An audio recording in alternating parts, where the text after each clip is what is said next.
Hi everyone, this is another edition of IT Community Rijeka live stream. So today we have a guest called Stefano Ladavac. So we will talk about him, about his products, about his company. So the reason why I've called up Stefano is because firstly, he's from Rijeka.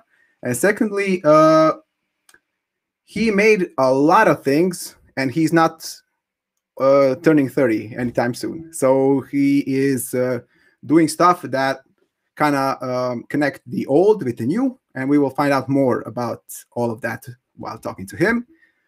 I welcome Stefano. Hello, everyone. Hello, Rene. Hey, hi. Hi, how are you? Oh, during the last days, so it's really nice weather, and I enjoy it a lot. So it was quite depressing with the whole pandemic and lockdown. And with the constant rain in Rijeka, I don't know if people know, but the Rijeka likes to have its rain. No, So, no. Yeah. So, yeah. Once again, hi, Stefano. Hi. Welcome to our show. You were recommended to me by a friend of mine, and she told me that it was quite fascinating the way that you jumped into entrepreneurship and the way you handled all the obstacles. And basically, you are around, how old is your company? Already 4 years old? Not yet. In 3 months, it will be 4 years. Okay, it's almost 4 years old. So, yeah. So during the past year, we had the pandemic, we had the crisis. You're obviously still here. Yes.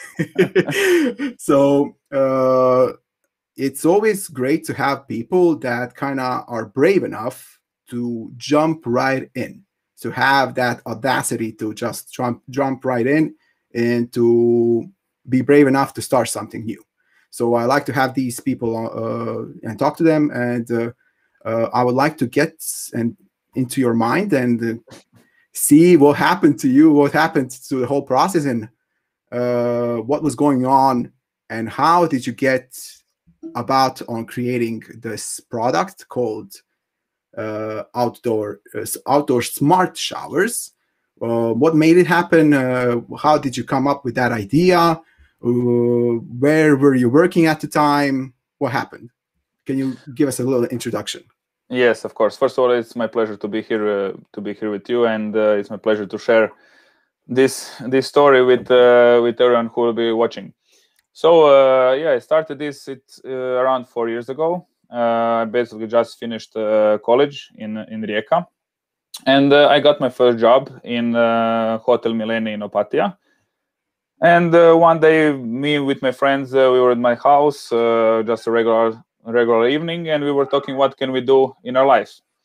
And we came up with this idea to create a smart indoor shower, not outdoor. It was the first idea of the concept of an indoor shower, who will mix water with shampoo, so you don't need to shut down every time the water when you want to put the shampoo on your head on your body, because in some old houses it's sometimes very difficult to adjust the temperature to twice the same one. So I wanted to find a solution how to deal with this. And it's a hassle to have your shampoo bottle with you when you're at the pool or when you're at the beach. It's a real hassle. I can witness that. Yeah. Yeah. But then when we decided to go in the outdoor, we figured out that in the public beaches it's forbidden to use the shampoo. So the idea to combine these two products in one, it wasn't possible. But yeah, basically the idea wasn't the same as what I'm doing right now. We were figuring out how can we do this first one. But when I got this job in Hotel Millennium, I saw the same situation as I saw on the hotel where I was working before as a student, that outdoor showers are really, old. They're all the same, and they don't use nothing smart. And we live, in the 21st century where everything is smart. So I started to think, how can I do something what can be smarter, something what can improve our lives. And so I was working, as I said, in Hotel Millennium, and there were a lot of night shifts, night shifts where I got time to think, and slowly I started, developing a system for an outdoor shower. But I didn't know what can I do to call my product smart. I had the idea of the concept of the design. First, what I did, I called my father. I said that I want to create one outdoor shower made of stone, because he was in the stone business. And sorry to interrupt you. Why yes. did you have this urge, or why did you have this vision of having a smart shower? Because from when I remember, I always like to do things differently. It was in school, it was in soccer while I was a goalkeeper. I always was always looking for solutions that are different than the ones have been done before, and that's why I started to what can I do to improve the shower. You cannot do more. You cannot I don't know, invent water. Water is already invented. So I needed to figure out what can I do to take one shower and to make it smart. First, as I said, the design was the first thing I wanted to change, because every single manufacturer in the world is producing shower or from stainless steels or PVC or aluminum. Yeah. And as I said, as my father was in the stone business, I asked him, can we do the shower from stone? And he said to me that I'm crazy. So I said, okay, but why do you think that? Why I'm crazy? It's just an idea. He said it's going to be heavy. It's not possible. How do you think we can do this? I said, okay, but please help me to figure out a way. How can we combine, and how can we do the outdoor shower made of stone? Let's do it just for fun. Let's just think about if not, it. yes. If not, we can do it just for fun, of course. And it took me around, I don't remember now, it was 1 or 2 months of me talking with him. Come on, please, just one. Let's do just one, not two, just one. And finally he said, okay, let's try. It wasn't even that much of an investment. I had something on my own, put it on the side, and we figure out the system. How can we do the design concept? And in the meantime, I met one guy who is an expert in hardware, and he said, okay, but why do you want to do the shower in mechanics? Let's do something in the electronic way. And I said, okay, but shower and electricity, how these two things go together? He said, but we can do it on some maybe lighter electronics. And there was Ivan Smrvoš's the idea, where I got my inspiration to put the solar panels. And he helped the friend of mine helped me to develop a system with a motion sensor. So we did the first shower ever in the world in my own garage, and with stone and the motion sensor. When I saw it finished, standing up, I said to myself, that's it.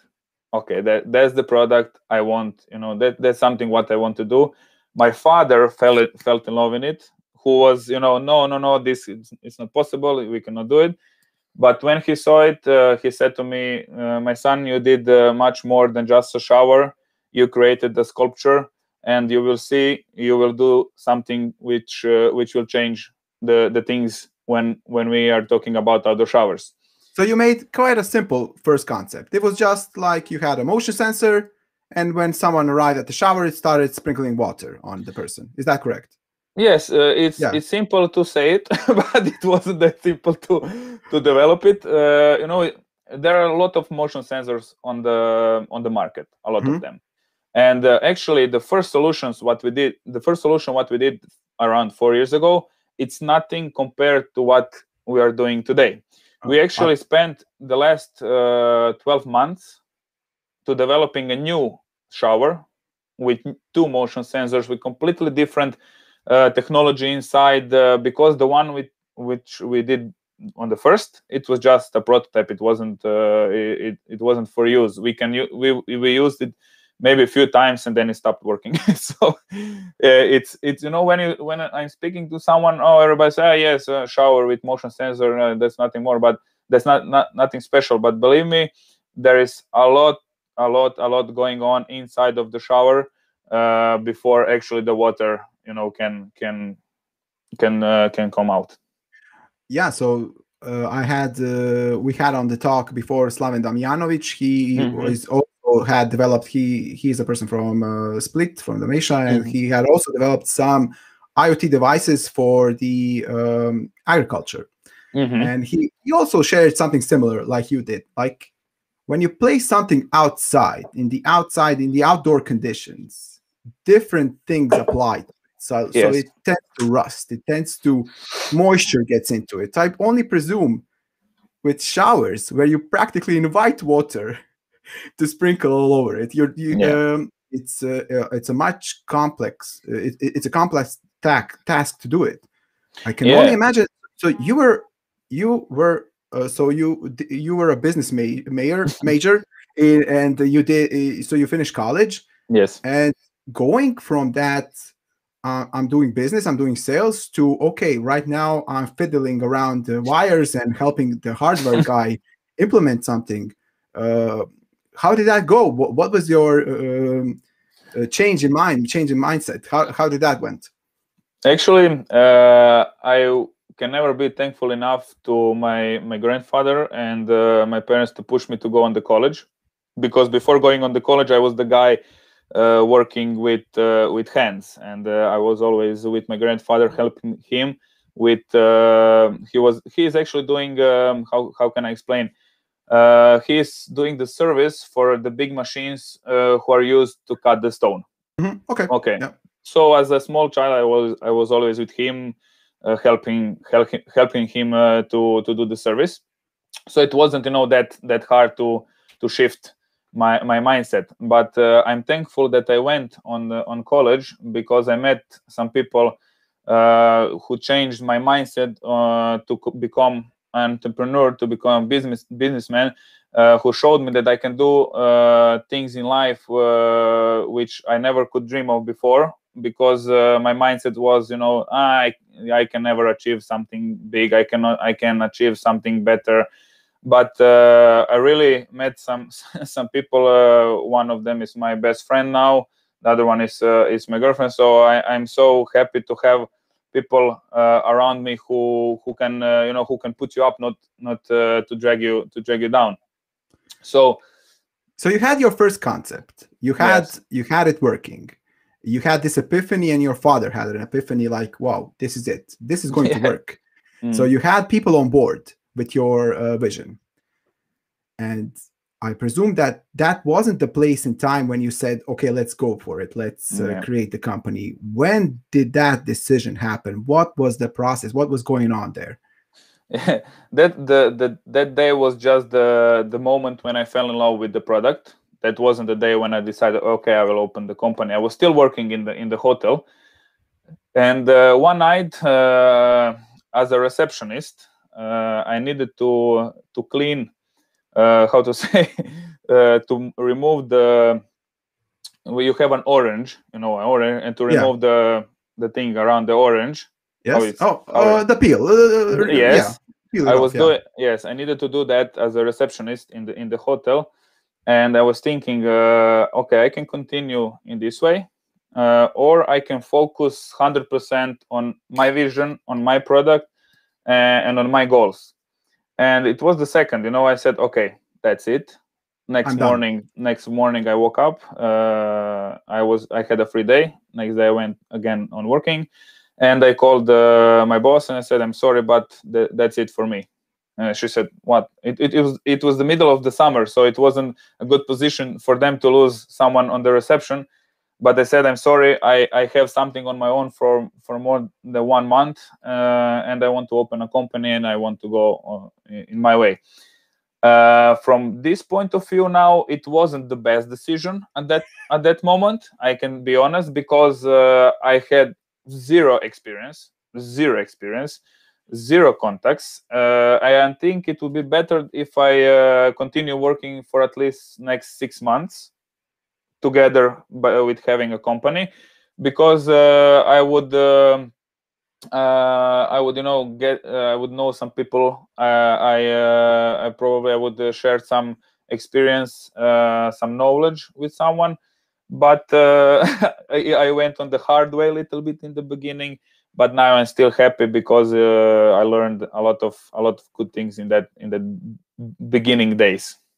Yeah. So did you have, like, you made the product, and the first time you sold the product, or the first time you were ready to sell it to someone, what was that moment, and can you describe a little bit? Yeah. More? I thought that I'm ready, that my product is ready for sale on the first time I produced the first prototype. I was 100% sure that I have the concept ready to sell. And it took me around 6 to 8 months to sell the first product. And I sold it to our football player, Dejan Lovren. And it is one of the biggest achievements I did, because to sell the first shower ever to a famous football player, it wasn't. It was really one situation amazing, very amazing.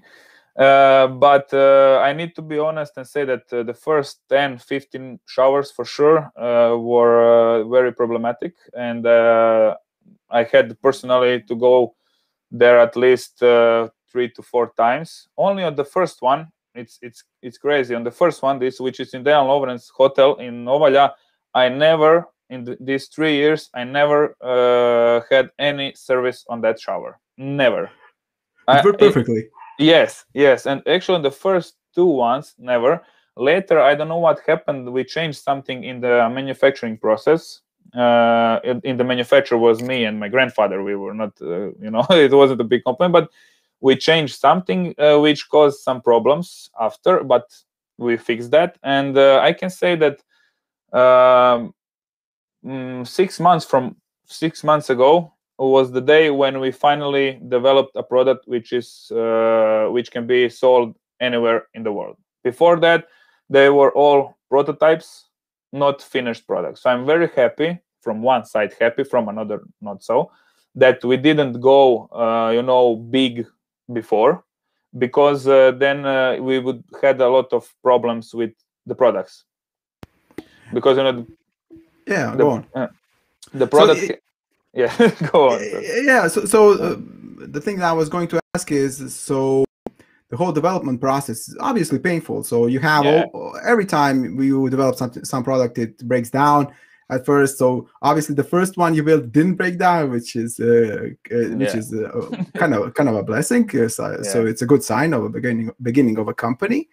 But yeah, I was going to ask, did you offer this service, like this product, within the company that your grandfather and father held? Was it that way of you kind of upping and offering new features within that company, or did you go open up your own company and go your own way? I opened my own. I opened my own company. Yes, I opened my company because my father, after his dad, my grandfather died, he closed the company, and he had a small manufacturer company with 2 machines to cut the stone. And my grandfather was already in pension, so he also shut down his. He had just a small company also, but even if they had their own company, I would go with mine for sure. So you wanted a fresh new start for this product and have it placed on a market that you focus on and that you want to be focused on. Yes. Yeah. Can you tell me, so let's get into the whole technology behind it. So can you describe so I make an order and I want to have a smart shower placed by my pool, which I don't have, by the way. Doesn't matter. Let's say that I do. And what is the process? What happens there? Do you come here and take a look at my property and see what will fit the most? Can you describe a little bit more? Yes, of course. I will tell you how it was and how it's now, because from the beginning of this year, we changed the philosophy of our company. as we are the manufacturer, it's very hard to maintain business to client. Mm-hmm. It's especially when you're going outside of your own country. So from this year, we have our own distributors in Croatia and outside. Now the new one is in New Zealand.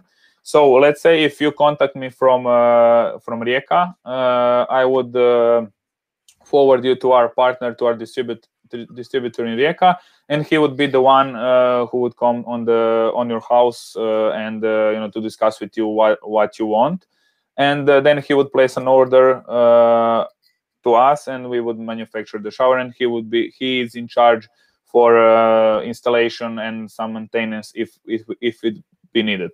Mm-hmm. So you basically switched from B to C to B2B.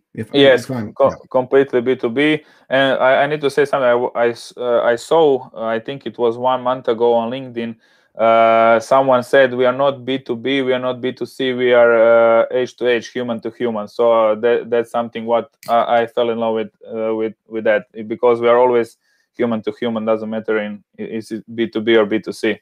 Yeah, that is true. I always have this conversation with with my friend and the owner of the company that I work in. I always say it's not, people don't buy, at least in the beginning, people don't buy from like, oh, I'm going to fall in love into infinity luxury or something like that. No, I know that Stefano is an upstanding good guy, and I know that he will do the job right. And you being out there and promoting the product and talking about it and being very open and sincere actually is what sells the product. So yeah, it's correct. The human traits and the human character behind the product actually sell the product. That is my opinion. And I'm not into the product in the product industry. We are service. So the thing is, I kind of realized just that what you said. But I kind of realized it 10 years later than you. You are 10 years, almost 10 years younger than me. Yeah. But yeah, that is a good thing to realize at such a young age. But coming to that whole implementation, so you moved away from stone at one point. So you had you had the beginning of the stone, but you used this technology called HPL. Or stuff like that. Can you tell us a bit more about that? And can you tell us generally about the casing? I call it the casing. I don't know how you call it. The structure. Okay, you call it the structure. So yeah, so within the structure, you obviously have a lot of technology. Can you tell me how you put it all together?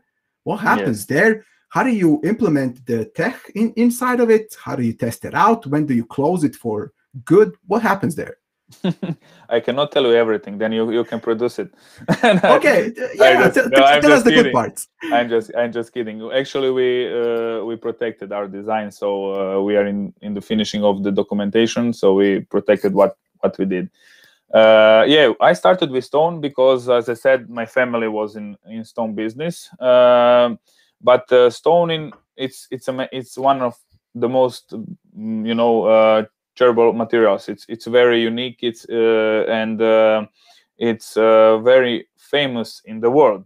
But to deal with stone, first you need big machines. You need some tools, special tools, and it's even heavy. after and even after that, you need to maintain the stone because it ages, by time. But someone wants that. And that's perfectly fine. Yes, and that gives it character. Yeah. I love stone, really. I really love stone.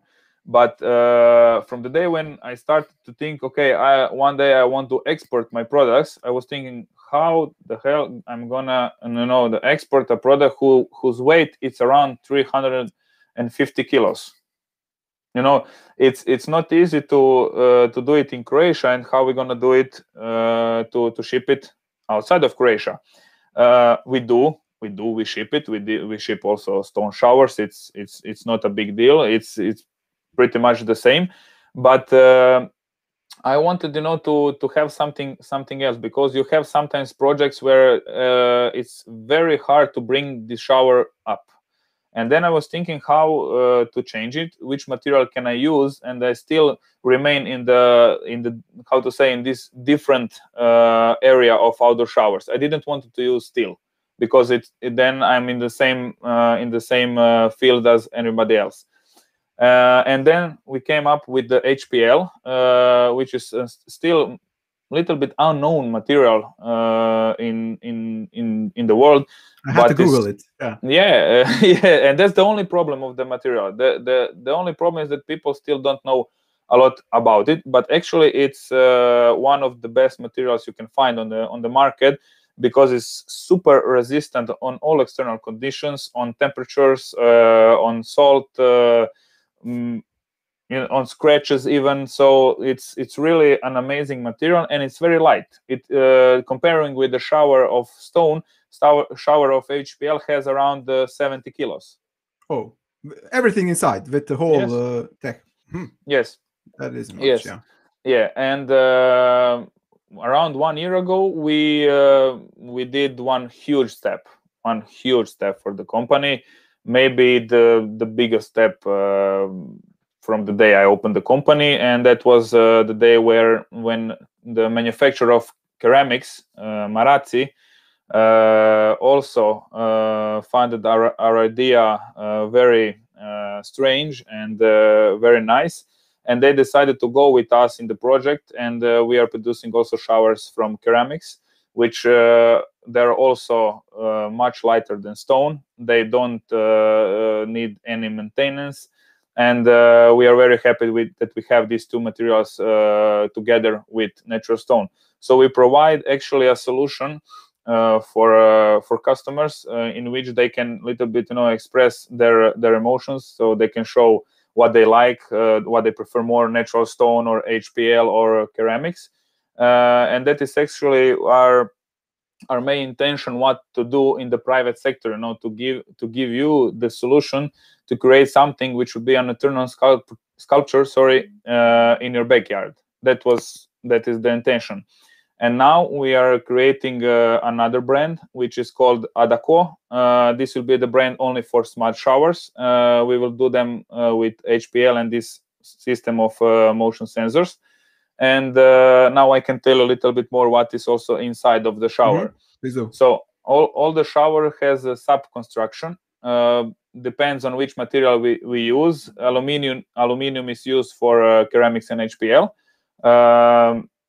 Galvanized steel is used for stone showers. Then we put flexible pipes inside for water. In the beginning, a lot of plumbers said that we are not using good pipes, that they are not good quality because they can be broken. But I said, okay, but if a flexible pipe of inside in the shower gets broke, it's very easy to change it. And we want to. Yeah, and what happened? What external force did it break? Why did it break at all? So that would be kind of because of the pressure, perhaps. Or no, like it can be broken in the winter conditions if you forget to clean the water out of the pipes.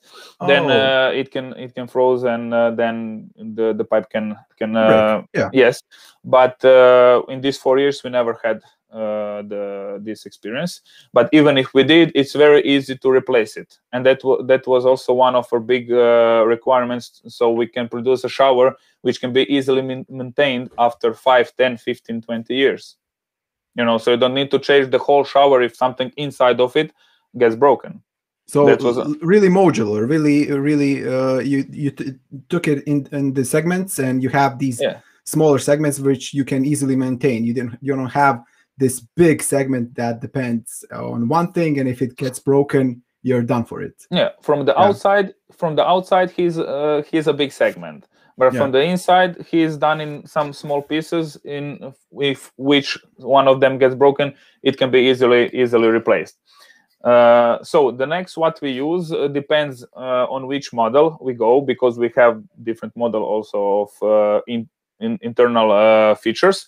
We have this motion sensor in which we use electroventil. We have our control board inside, 2 motion sensors, batteries, solar panels. And in the simple models, we have the shower mixer, so you can combine also hot and cold water. And of course, every single one of them has the shower head, where the shower also comes out. And these two things we have from an Italian manufacturer. It's one very, very good manufacturer. And this is something just I want to point out. We are working with them because of people who are in the company. In the market of shower heads and mixers, you have maybe 1,000 or even more manufacturers. But when we met the owners, the father and son, we said, okay, we work with you. And that's how I want to work in my business, because of people. Again, human to human. Yes. And then one extra feature we have, it's an ambient illumination lighting. Oh. Okay. And we use it from one Croatian manufacturer from Istria. It's Felix. They are one of top 5 manufacturers in the world of outdoor and underwater lighting. They did one special light just for our showers. And I think that's for the internal parts. I think it's all what we can say. Maybe I forgot something, but I think mostly I said. So you mentioned solar panels. So what is going on there? So are you providing electricity, or are you heating up the water? What's going on? They are used for providing electricity. So in a situation where an electric cord cannot be brought to the place where the shower will be installed, then we have this option that the shower produces in its own energy. Wow! So you have a battery inside. Yes. Also. Yes. Whoa. So okay. So that is a lot of technology placed in an outside setting. Like we don't think about outdoor showers a lot, but when I started thinking about them because of this talk, I thought to myself, my God, like, okay, we use outdoor showers for maybe 4 or even 5 months in Croatia, if you're brave enough, but let's say like 6 months of the year, it's outside there in the cold. You mentioned that you placed the shower in Novaya.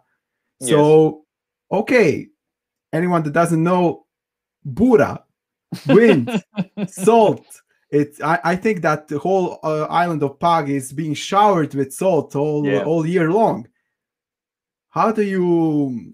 It sounds like a very difficult task to upkeep. How do you keep all of that technology under control and not being affected by the outside conditions and getting beat up by the weather? Can you tell us a bit more about that? Because you, as I realized before, you told me, like, it's very easy to open it up and to basically access the whole thing and change something inside. But it kind of contradicts, like, okay, when you open something up easily, maybe something will get in easily. How did you handle that? You have some sort of a seal that you do and you close it up? Because I don't know anything about that, so you share with. No worries. First, I want to say that's something what we want to change is we don't think a lot about showers, and that is our goal now, to educate people that showers are really important in the public places, in the backyard. I think the showers are very important. From an end user perspective. So I'm the user I'm the client of your clients, or I'm the client of your clients of your clients. So yeah, but I can tell that usually showers are an eyesore. Like even in upscale places, there are because of the daily usage, they are being abused during the season, and then when they are not being abused by people, they are being abused by the environment.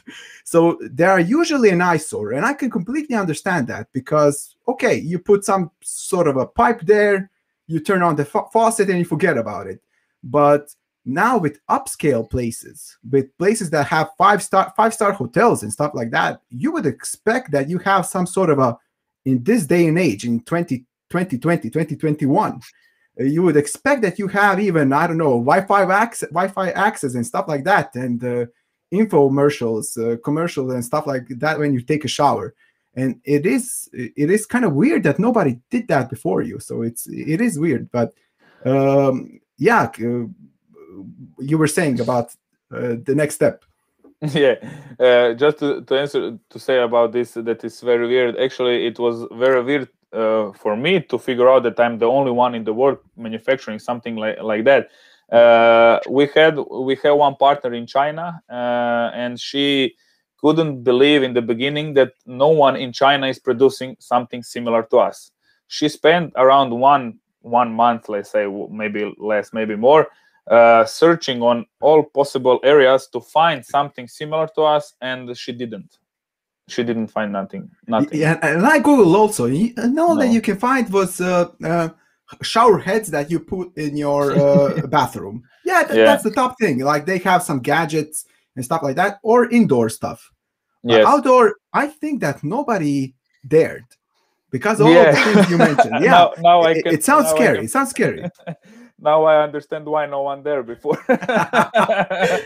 But obviously you're doing fine. Obviously your showers work. So can you tell me a bit about the whole learning process? So you obviously had some learning process when it comes to using some sort of a chipset, some sort of a motherboards, control units, or stuff like that. That are prone to malfunctioning or stuff like that. How did that whole process of upgrading the hardware, but not the casing, not the structure as you call it, but the hardware itself inside, how did that go? How did you go about on that? Okay, I will first answer to the question as before about the resistance in outdoor conditions.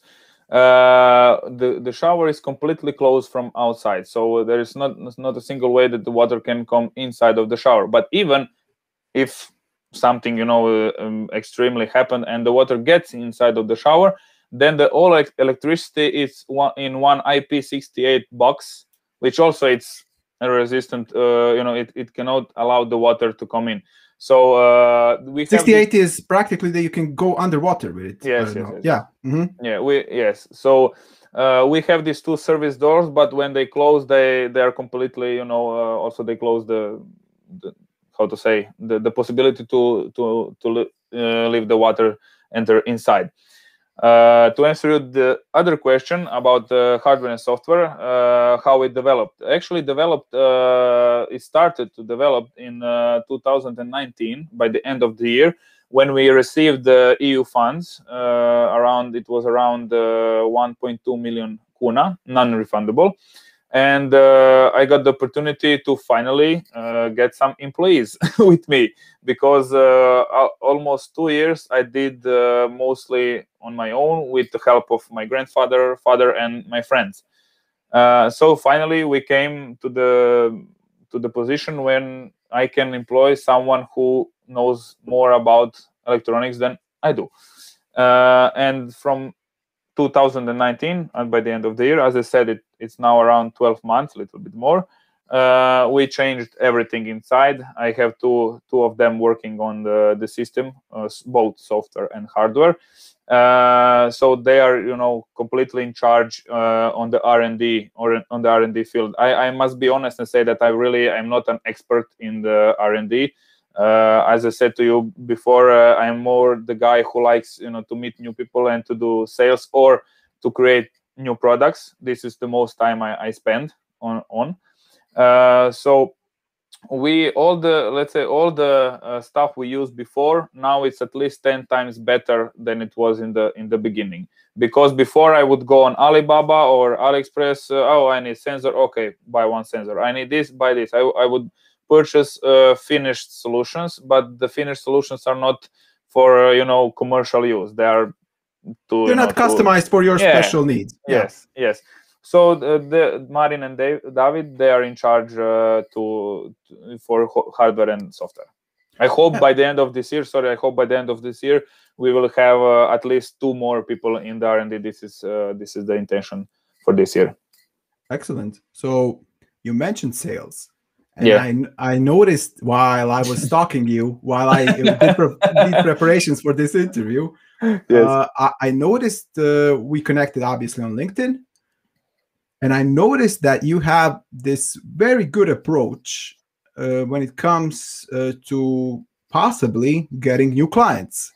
Like I've noticed that you have a lot of connections that are, correct me if I'm wrong, it seems like they're architects or Yes. some sort of a person that decides what's going to be implemented within the outside space of some sort of a villa or a hotel, something like that. And you casually like leave, but it's not intrusive. It's very casual. Like you leave a comment saying, take a look. So you mention your colleague and you say, hey, take a look at this. Our shower would be great here. And it isn't like it is something that someone can perceive as an opportunity. I mean, the client, yes. or not, or they can choose to ignore it. But I found that you are using LinkedIn very much. Can you tell us a bit more about your usage of LinkedIn and generally the sales tactics that you have, especially in the pandemic? Yes. In the pandemic, all the exhibitions are closed, so we needed to find a way how we can, how to get to new partners, to new distributors. So you had before the pandemic, you had these conferences, exhibitions, stuff like that, and you went mostly. there. Yeah, mostly we did contacts, but there were not a lot of. We went on 2 exhibitions because we are not ready. We were not ready before to go big. And so when the pandemic started, in the beginning I didn't use that LinkedIn that much because I must be honest, I wasn't very familiar with LinkedIn. I had it from before, but I never used it that much. I think nobody did in Croatia, especially in Croatia. Yeah, but LinkedIn now I don't spend maybe I spend maybe 10 minutes in a day on Facebook and Instagram, maybe 10 minutes. All my time when I'm on social network, it's always LinkedIn. We don't have some tactic. We just we want to get the opportunity from people to give us the opportunity to talk with them. I'm not asking for nothing more. I just want the opportunity to talk with you, to explain you my vision, my goals, my intentions, why I'm doing this. It's not just for the shower. It's not just for the profit. I really want to do that to educate people, especially architects, landscape designers, that what we do, it's not the product we do. It's important in the backyard. They don't need to use our shower. They can use some different shower, but I think it's important to plan it in the beginning. Because it's from the experience. You become their advisor, like you're their consultant. You say, okay, don't feel the pressure of buying my product, but just hear me out. No, yes, because you cannot sell something by pressuring someone. I like to do things very calmly, very casually. Yes. Everything what we do in the company, we always intend to do it casually without any stress and pressure. But sometimes stress is just something what happens. But I don't have really some techniques. Sometimes when I'm approaching to someone new in the message, I always think, how can I approach him so I'm not the same as I don't know, someone who sent him a message 10 minutes before, because I don't want to do the sale. I want to talk with him or with her about stuff we do, about stuff they do. I always like to listen also architects, because they have really creative minds, and I always say to them, if you have an idea how to improve our shower, please tell us. We can do it. We can try to do it by your signature, by your design. And that is our intention, not just mine. It's the intention of my whole company, of my colleagues Mate and Angela, who are also very very active on LinkedIn. We are trying to educate, and we are trying to just get the opportunity to share our story with the world. And actually, LinkedIn helped us to get new distributors. Most of them we did in these 3-4 months were done by LinkedIn. It's not easy. It's really not easy, because you don't have the recommendation of someone. I don't know who you are, he doesn't know, or she doesn't know who I am, and it's not easy to gain the trust. Yeah, mutual trust. Yeah. Yes, and in business, from my aspect of view, trust is the most important thing, because if I trust in you, if you trust in me, we will work together for eternity. Yeah. That is what when I get the opportunity to talk with you, then I want to get your trust, but not by lying and not by pretending to being who I am. Yeah, that's yeah, my pleasure. No, if yeah, you it like doesn't. me, Yeah, yes. you cannot judge that from a website. You cannot judge Yes, that from a brochure. You have to talk to the person. Yeah, Yes. That is why I'm encouraging people, especially from Rijeka area and Primorje, to to connect and to talk. And we have these talks in English. Both of us are Croatian. We can have this talk in Croatian, but the thing is, many want to talk in English because they want to spread their message and have English content to have for people to take a listen, to take a look, and to have that. Oh, look, Stefano seems like a nice guy. So, but you cannot get that sense of a person until you can see them reply to some complicated questions or to hear their vision. Yes. So basically, what I wanted to ask you was how you went into. I kind of did my research and saw that you are going into eco. So this is very important because I have noticed that there's a trend of. We had a guest yesterday, Ana Brigovic, and she is doing sustainable entrepreneurship. Basically, I've kind of translated it wrongly, but that's it. And impact entrepreneurship and stuff like that. Basically, where you have this social responsibility of creating a company that gives something back and takes care of the environment, takes care of some issues regarding the society it's in, and stuff like that. And I noticed that that's becoming a trend because it's becoming a necessity to take care of the environment we live in. And yeah, really, I had noticed that most of the showers that you use on the beach are leaky. And people don't know, maybe they do, that just if one drop leaks every 5 seconds, you have a full flood within a couple of hours. So I have witnessed that in my apartment. So, but yeah, you have that issue, and somebody needs to take care of that. So by using that smart implementation within the shower, you can also add some stuff that can help that. So can you tell us a bit more about that way of thinking? Yeah, actually, the idea to save water in the shower came up by sewing that on the public beach, where you have this old system with pressure valve, where you push the button and then the water keeps running for 15 seconds. That's approximately like a timer. Yes, like a timer. Yes, and then you can come and you can just wash your hands for 2 seconds, and then you can go away from the shower, and then the water keeps on leaking at least 12 seconds. And that is why we also developed this system with motion sensors, so we can reduce that. So when you're under the shower, the water keeps flowing. When you remove, the water stops. There is no single drop of leak which will not be used if you're not in the under the shower. And then we also did one thing. It's not now we invented something because a lot of companies use it. We reduced water pressure. We are combining air and water. So the water pressure is it's lower for 50%, but we use a big shower head, so you as an end consumer, you don't feel it. It's also one very emotional experience for you, because the drop is very very light. It's not the one who will push you, but it's not also the so calm that you don't even feel the water. And we have Angela in our company. She finished the college in Opatija, which is also in sustainable development. And we implemented some new things also in the company from the day she came inside. and that's why also one of the reasons we use HPL, because HPL is an eco-friendly material. It's done from some used materials combined in one compact material.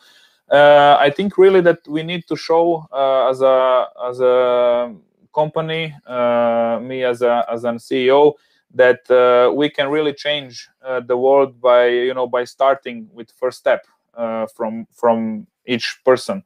And we really want to help especially by saving water, because for us in Croatia, you don't think about the water you spend, the water you spend and you don't use. But in some countries in the world, they would do everything and they will give everything for that 1 liter of water in one day. And I think that we all need to think about it a little bit. It's not only, that you will save your money by saving water. You will also improve the whole mindset of people that we really need to take care of natural resources. And that's why I'm very happy that we as a company are doing something which will improve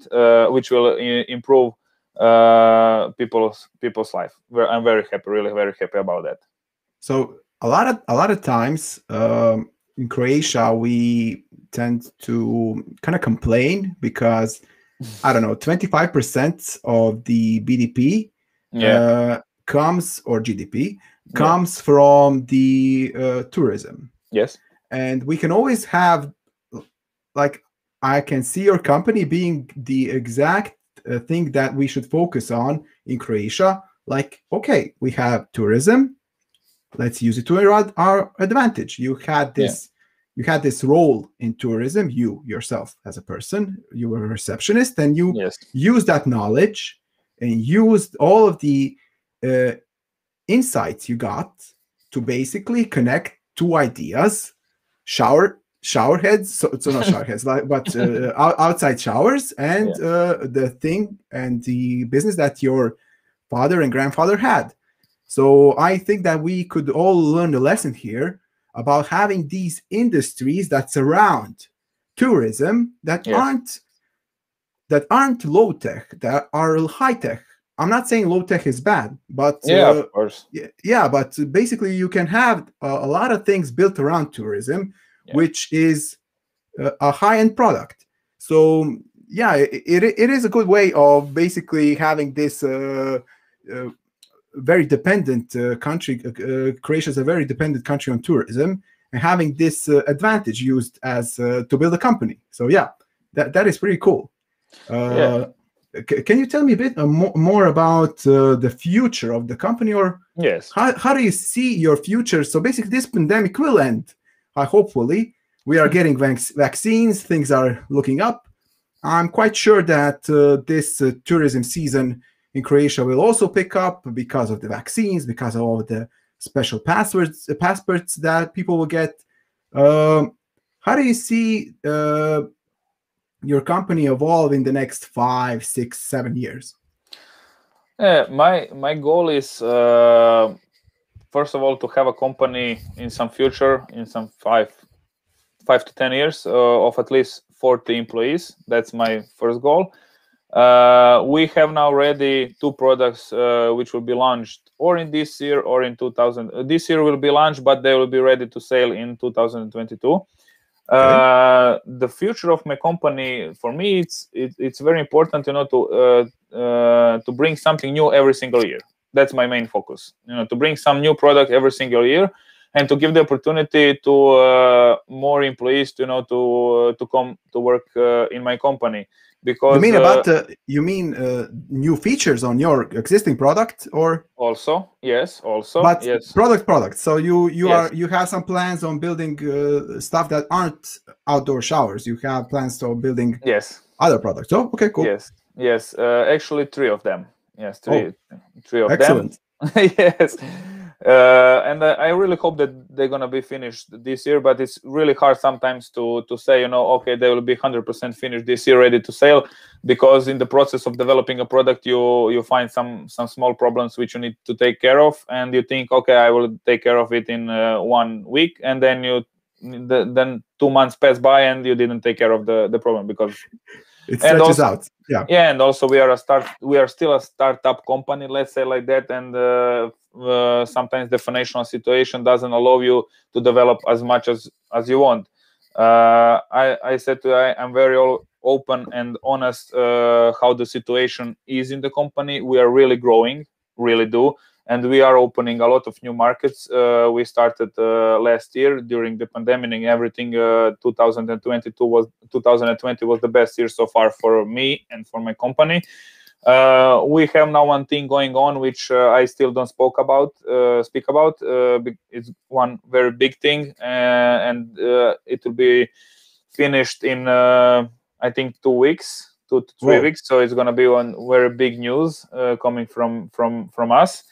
But my goal is always, to keep on going, to keep on growing, to have beautiful people around me. That's very important to me in the companies.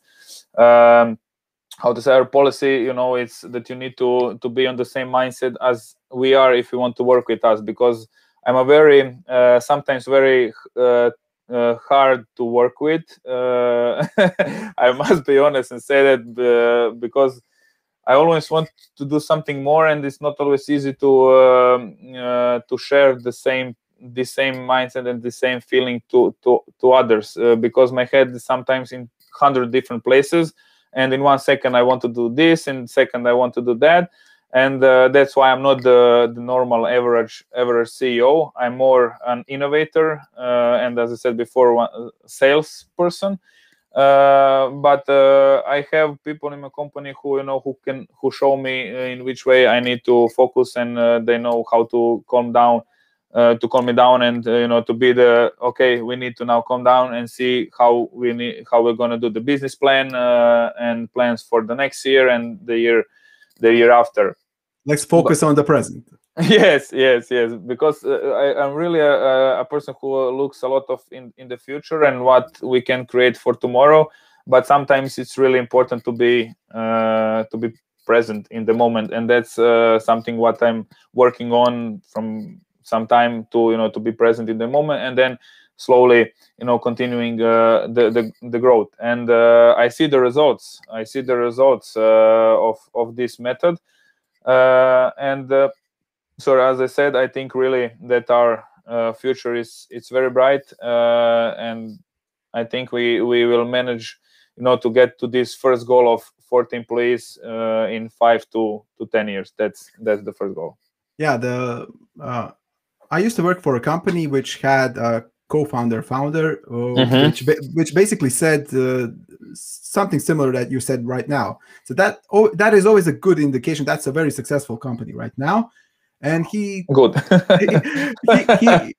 told me he shared an email by the end of the year, like this holiday email, and he told everyone that it's about the people.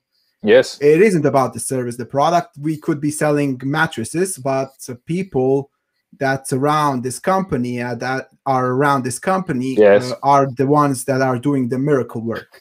So it was a clear indication of what is really important, and what you said, like getting the right mindset of people. Yes, and getting people that are proactive, are willing to do the work, and are really consistent in their work and in work ethics. No, the most important thing is that you have the people around you who will be with you when the situation is not good. That's the most important thing in the beginning, because the situation is not always good in a startup company. Really, it's not. As much really? as yeah. I thought when you start the startup, like money starts flowing. Yeah, but no, really, it's really sometimes it's not easy to keep the focus and to keep the positive energy when a lot of things are going down, and it's end of the month, and you don't know how you will pay the paycheck next month, and you don't know how you will pay the bill for electricity. And in these situations, it's very, very, very important to have people who who will be by your side and say, "Okay, come on, we will get through this. Better days will come." Because I'm always the one who says that better days will come, and we will be good. But some days also I have, okay, come on, when will be the day when the things will be better, when the things get better? And in these moments, I'm super happy that I have people who who support me and say, "Hey, come on, shut up, let's keep on working, let's keep on rolling. Things will be good, and things will get better." I think it was around 2 years ago. Me and my friend were in the garage. We were working on one shower, and it was around 2 in the midnight, 2 after midnight, something like that. So it was nice time to work.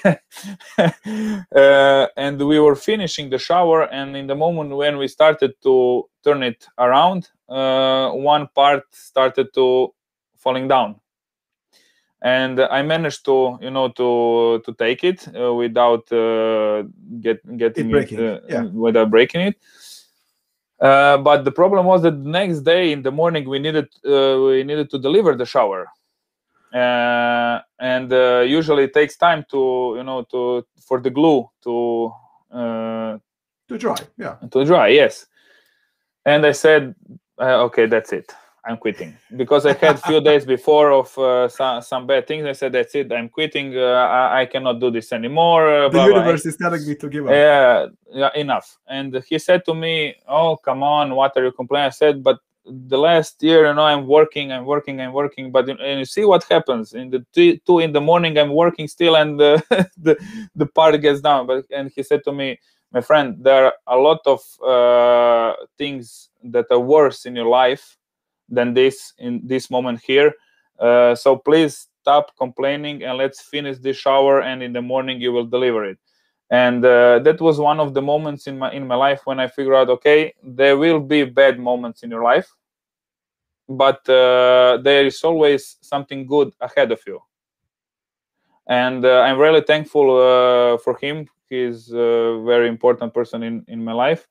And I'm really happy that I have this group of people who are with me in these days where it's not very, very easy. I'm very happy for that. Yes. Yeah, we have a question. It's in Croatian. I will translate it. Mm-hmm. So basically, what they're saying is there are some people that you work with. What are the odds of finding those people that you work in when most of the parts are from Croatia? So okay, so basically what the person is saying is, how can you get most of the parts being developed in Croatia? I'm presuming that is the question. So do you have so what is your experience regarding that made in Croatia? Made in Croatia. Okay, yeah. So it's not easy to create the whole product made in Croatia. No, it's not easy. It's not possible, because you don't find all the pieces in our country. But we intend, to, as much as we can, to take all companies from Croatia to produce some things for us. But some of them we import from different countries. Let's say HPL we import from Austria. As I said before, shower mixers and shower heads we import from Italy. Ceramics we import from also from Italy. Stone mostly we use from Croatia, from Istria, or from Island Brač. Sometimes we import it also from Italy or Spain. But we really intend, to use Croatian products. All the flexible pipes are made in Croatia, which is very strange. You don't have a lot of manufacturers of flexible pipes in Croatia. And then the sub-constructions also are made in Croatia. I don't know now which part more it's made, but it's not easy to find a lot of things, because there are not a lot of manufacturers in Croatia, and not a lot of them. And I presume that you have a very good motivation to have at least the heavy parts being delivered from places that are near. Yes. So we have good quality stone, and your family had dealt with stone and had a company in stone masonry. But yeah, so we have this long. I think that White House was built using Brački kamen stone. Yes. So yeah, so it is the Croatian tradition, actually.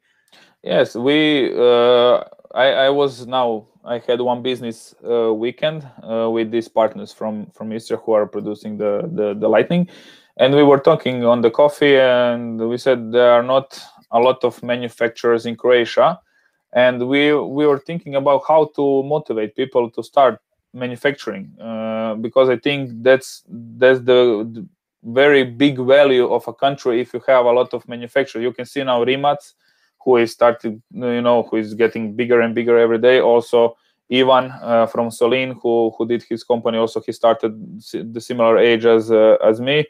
And I really think that you can do it. It's not easy, and the manufacturer business is really not easy, because you are getting 10, 15, 20 pieces, and you are combining them in one product. It's not easy. When you are in sales, you just you buy the product for one and you sell it for the other price. In manufacturers, little bit different, and that's why I put so much attention on people, because they are really important, especially in the manufacturer, where you need to have experienced employees, or the ones who really care about the product. They're not there just to finish their job. They really care about it. So I really would like to motivate young, old, doesn't matter, people in Croatia to start in the manufacturing process. And always, I think I did one post on LinkedIn where I said that if someone wants to start and doesn't know how, or has some questions, that I'm open. Anybody can call me or write me an email what they think, how can they start, or can I help them in some. I'm very open to do that. I'm always like the bravery of it all. So I had talked with you. I had talked with a lot of people that are under 30 and have their own startups, and they are persevering. They are pushing forward they're on the market for more than 3 or 4 years. That's a lot. Yes. And I think that I always talk about this. I think that in Croatia we have to have this audacity, this bravery. Yes. We have to be brave. We have to push forward and try it out, because you get to a certain age really fast, and Yes. to try things out while you're still not. I'm not saying having a family, having children is a bad thing, but you still have some room till you can have that and have that aspect of your life fulfilled. But you can try it out. The worst thing that can happen is you get a day job, and as you said, someone will ask you to peel an orange, and you will get pissed off. But you will say, okay, at least I tried. I did my best, and okay, I'm peeling oranges. Fine. That's my life. Okay, I'll try something else, perhaps, or not. But to at least try it out and to have that, to be brave. That is something that we need to learn from people like you. Thank you for that. I don't know if you watched the movie or The Founder of McDonald's. No, I didn't. No. You need to watch it. Believe me, it's one great movie. But that's what you said. He is one. He was one person who started with his business at the age, I think, of 40, 50. Don't get me wrong.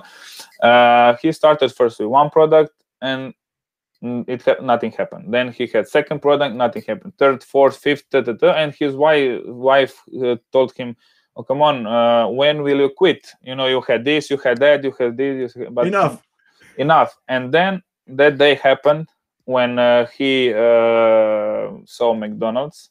Actually, he is not the inventor of McDonald's. There were two brothers, but he saw their system, he copied, and now he has. Not he anymore, but the McDonald's is the most famous company beside Coca-Cola in the world. I think aliens know about it. Yes. So what I say to people who start, don't quit. That's very important. If this product doesn't succeed, maybe the next one will be. If not the next one, the next one. Just try. You always can get the daily job. That's something you can always do, and don't be sad if you need to do it. You can always try by side, if you want that, you always can try by side, create something, and then I think you will get to the point when you see, okay, this is the idea I want to do. I had some ideas before this, which I thought then that they will be, game changers. I didn't open company, I didn't invest a lot of money, but I really was sure that they will be successful. But then I came up with this one, and it was the one for me. And I'm sure that everybody in this world, have the opportunity to become something what they want. Everybody, we have the same the same options. So for everybody who wants to start, just start. There's no, the worst thing, as you said, what can happen is that you get a daily job, which is not that bad. There are people who don't have daily jobs, so Sure. Yeah. So the thing is, I like to have people like you on the show, even though we are IT community. Your product is IT related, but we have stories like this to motivate people, to have people say, okay, if Stefano can do it, I can do it. So yeah, that is the whole point. I think that is like the real human trait of seeing someone do something and saying, hey, I can try that out. I think that you also had this similar moment when you saw Include, and the company that, if people don't know, that is a company that did smart benches, and it still does, but they have some other plans like you do also to develop some other smart products for the public spaces. So they do smart benches, they do stuff like that. And the CEO co-founder is called Ivan Mrvoš, if I'm not mistaken. Yes.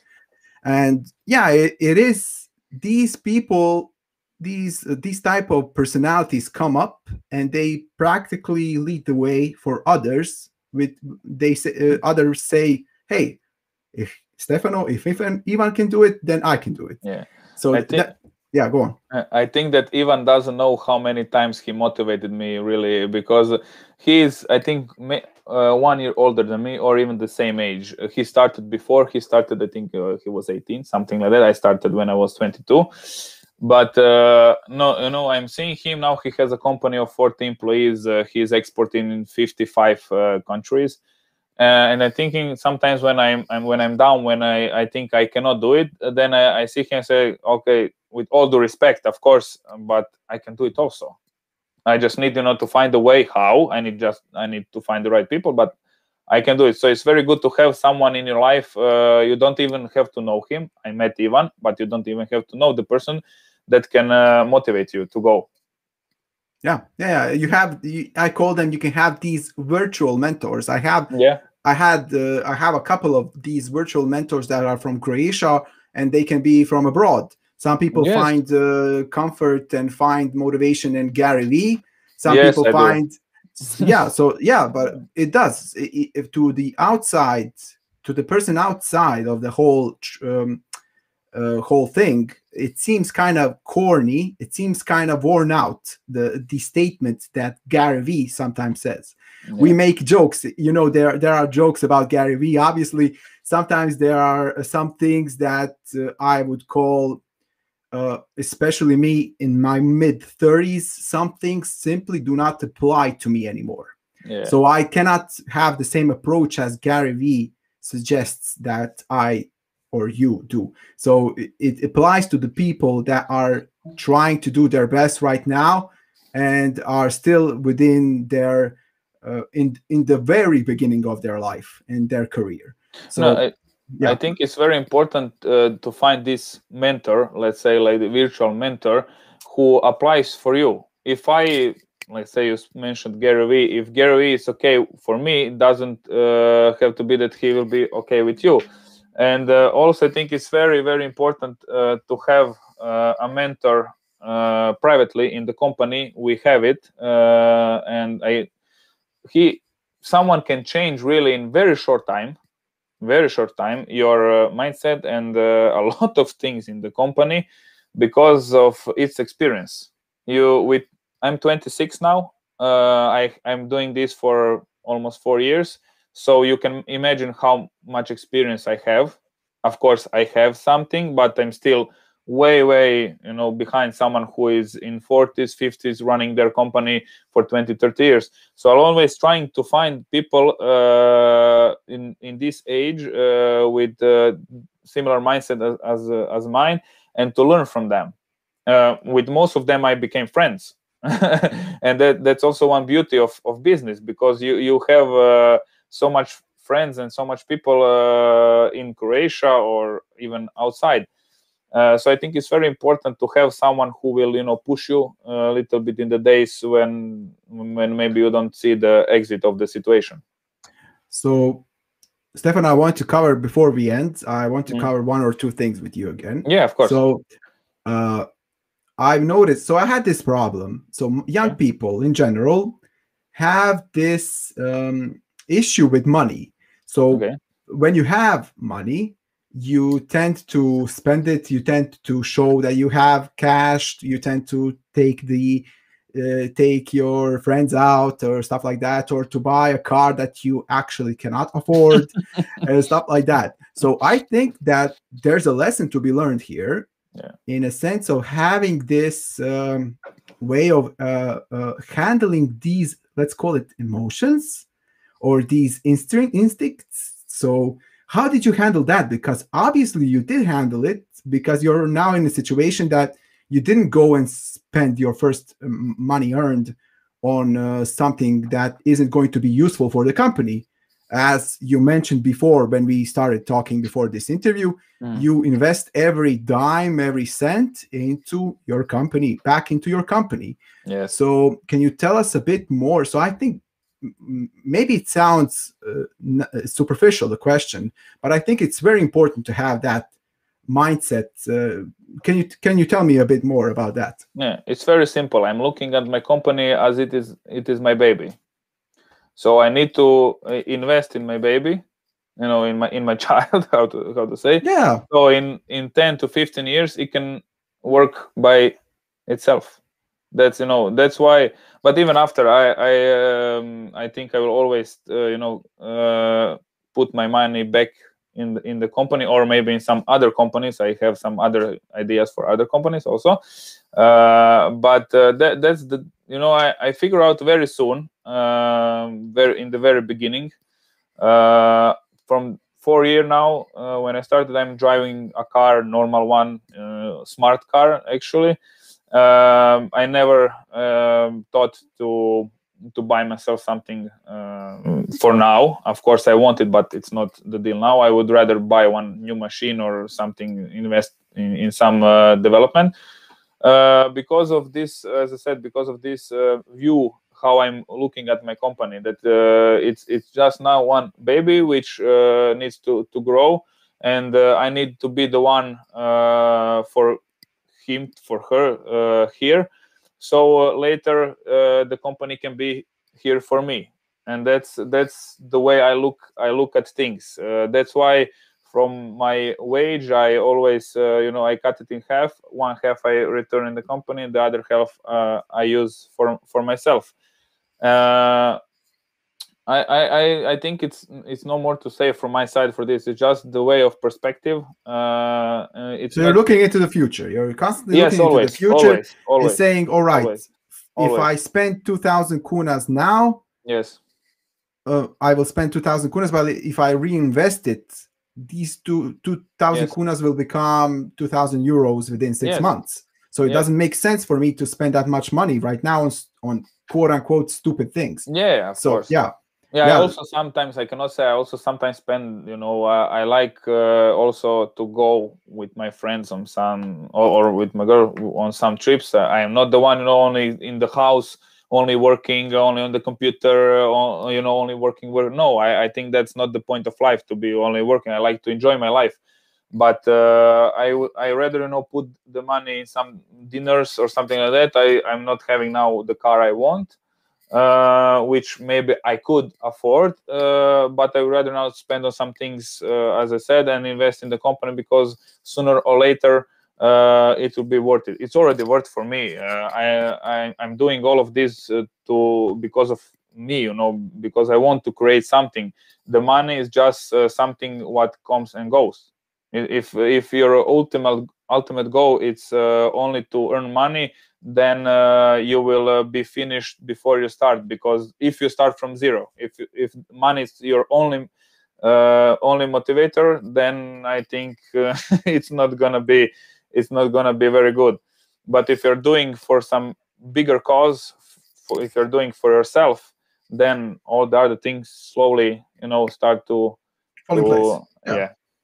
So I'm really glad that you joined us on this program episode.